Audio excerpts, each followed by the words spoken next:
تو وہ لڑکی مجھ سے پوچھنے لگی، اچھا جو ابھی ہمارے باس کے ساتھ گئی ہے وہ تمہاری امی تھی؟ میں نے کہا ہاں۔ وہ بھی حیران ہو رہی تھی، کہہ رہی تھی وہ تو ایک ماڈل خاتون لگتی ہے، وہ تو کہیں سے نہیں لگتا کہ شادی شدہ ہے، اور تم اتنے بڑے ان کے بچے ہو۔ میں نے کہا ہاں، اصل میں میری امی اپنی صحت کا خیال رکھتی ہے۔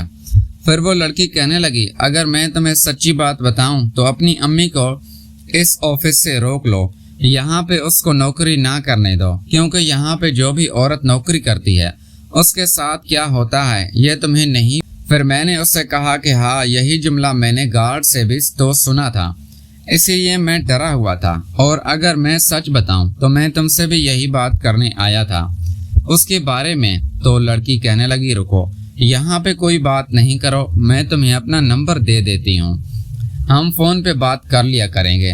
اس لڑکی نے جتنی آسانی سے مجھے اپنا نمبر دے دیا تھا، مجھے ایسا بالکل بھی نہیں لگا تھا، میں تو ڈر رہا تھا کہ کہیں وہ لڑکی مجھے باتیں ہی نہ سنا دے۔ اس کا نمبر لے کے میں واپس اپنے گھر میں آ گیا۔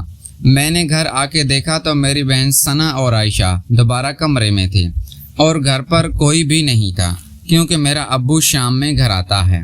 تو میں نے جب اپنی امی کے کمرے کا دروازہ کھولنا چاہا تو وہ اندر سے لاک تھا۔ میں سمجھ گیا کہ ضرور اس سے دن والا کام ہو رہا ہے۔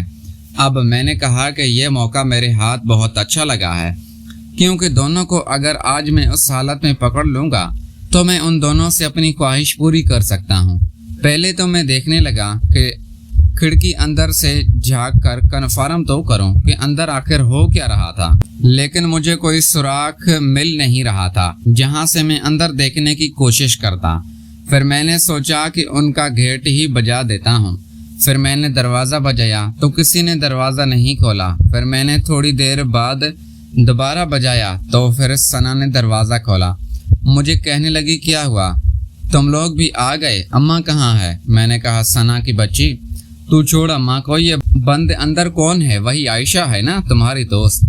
میں نے اسی دن بھی تمہیں موقع منع کیا تھا کہ یہ اچھی بات نہیں ہوتی۔ تو وہ کہنے لگی، تمہیں کیا مسئلہ ہے؟ تم میری ذاتی لائف میں کیوں ٹانگ اڑا رہے ہو؟ میں نے تمہارا کام کروا دیا ہے نا، رمشا تمہیں مل گئی ہے نا، اب کام چلاؤ، اس سے کام کرو۔ میں نے کہا، دفع کر رمشا کو، میں نے تمہیں آج ہی بتایا تھا نا کہ میں کتنا چاہتا ہوں تمہیں۔ اور پھر میں نے دروازہ کھولا تو شاید عائشہ پھر واش روم چلی گئی تھی۔ میں نے کہا، ثنا، آج کے بعد تم نے عائشہ سے نہیں ملنا، تمہیں جو بھی کام ہو مجھے بولا کرو۔ مجھے تو یہ سمجھ نہیں آئی کہ عائشہ کے ساتھ تمہیں کیسے اور میرے ساتھ تمہارا دل نہیں کرتا۔ مجھے تم ایک موقع تو دو، اگر تمہارا دل نہیں کرے تو بعد میں تمہیں تنگ نہیں کروں۔